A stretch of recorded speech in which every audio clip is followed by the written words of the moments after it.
I finalment, cuida't. No tot té a veure amb les notes, no tot té a veure amb capacitat mental. Cuidar-se a nivell físic és ben important.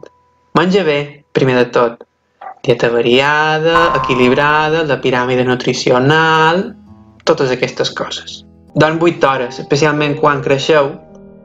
Has de dormir 8 hores perquè, encara que no vos ho cregueu, mentre dorms, allò que has anat estudiant va ficant-se dins el cervell, va fixant-se.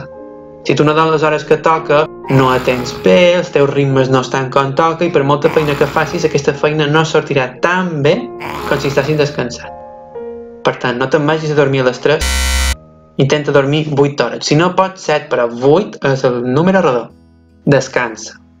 Has de tenir moments per estirar-te i no fer res. No et sentis culpable. Si tu has fet feina, et sentiràs cansat. I si estàs cansat, descansa. Sé que sembla un doi, però és així. No pots estar contínuament fent feina, perquè si no et cremaràs. Et cremaràs i després faràs un pet. Fes exercici moderat, és una ironia que jo digui això perquè jo no en faig, però no només som un cervell, tenim un cos que l'hem de cuidar perquè és el continent del contingut de la nostra ànima i el nostre cervell i tot. Per tant, ment sana i corpore sano, que diuen, no? I fes el que t'agrada quan tinguis temps.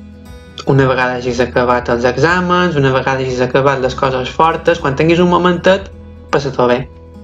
Passa-t'ho bé, oblida't de tot i gaudeix una mica de la vida.